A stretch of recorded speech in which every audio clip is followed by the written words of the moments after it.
అందరూ శివరాత్రి శివరాత్రి అంటుంటారు సార్. కొంచెం మీ గురించి తెలుసుకుందాం, ఏం చెప్తారు అని వచ్చిన.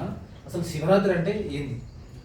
ఓం నమ శివాయ. ఓం నమ శివాయ. మహాశివరాత్రి మహాశివరాత్రి ప్రతి ఒక్కరూ ఆచరించే ముఖ్యమైన పండుగ ప్రతి సంవత్సరం మాఘమాసం కృష్ణపక్ష చతుర్దశి రోజున జరుపుకుంటాము. శివరాత్రి శివునికి సంబంధం ఏమిటి? శివరాత్రి అంటాం కానీ శివ పగలని ఎందుకు అనము? మరి శివరాత్రి 24 రాత్రి గురించి, రాత్రి 12 గంటల గురించి చెప్పారా?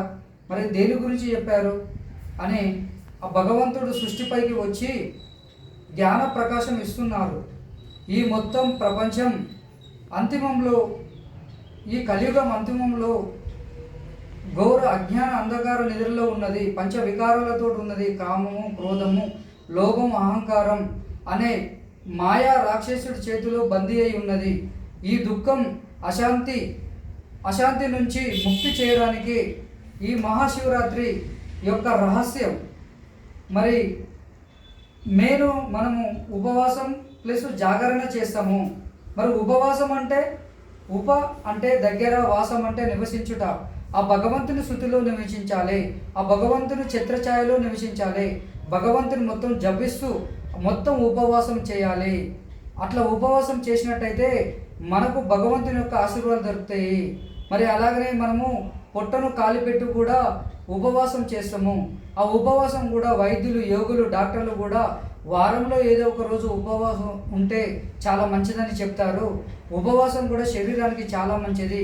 కానీ ఈ ఉపవాసము, భగవంతుడు చెప్పే ఉపవాసం, మనసుతో ఉపవాసం చేయాలి, భగవంతుని స్మరించాలి, భగవంతుని నామంతో స్మరించాలి.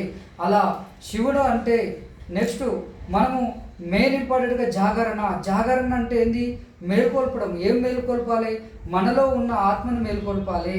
మనలో ఉన్న ఆత్మను మేలుకోవాలి. ఎక్కడికి వెళ్ళి? అవిద్య ఘోర అజ్ఞాన నిద్రకి వెళ్ళి ఉన్నాం మనము. ఆ ఘోర అజ్ఞాన నిద్రకి వెళ్ళి మేలుకొల్పాలి. నేను శరీరాన్ని కాదు, నేను పేరు కాదు, నేను సంపద కాదు. మరి నేను ఎవరిని? నేను ఒక ఆత్మని, ఒక చైతన్య శక్తిని. ఈ శరీరాన్ని నడిపించే శక్తి ఆ యొక్క ఆత్మ. నా మనసును నడిపించే శక్తి ఆ ఆత్మని ఎప్పుడైతే మన మేధస్సులో పడుతుందో అప్పుడు నిజమైన జాగరణ, ఆధ్యాత్మిక రహస్యం ఎప్పుడైతే తెలుస్తుందో నిజమైన జాగరణ. మరి శివ అంటే నిరాకారుడు, నిర్వికారుడు, లోక కళ్యాణకారుడు శివ భగవంతుడు. శివ అంటే శుద్ధం, శివ అంటే పూర్ణత్వం, శివ అంటే భద్రం, శివ అంటే ధ్యానం, శివ అంటే పరమసుఖం, శివ అంటే పరంధామం. ఆ యొక్క శివుని నిత్యము స్మరిస్తూ ఉండాలి. ఈ సృష్టికి మూలం, ఆది, అంతం మొత్తం శివుడే. దేవతలు వేరు, భగవంతుడు వేరు. ఆ యొక్క ఈ సృష్టికి మూలం ఆ నిరాకారుడు, నిర్వికారుడు, లోక కళ్యాణకారుడు శివ భగవంతుడు. ఓం నమ శివాయ.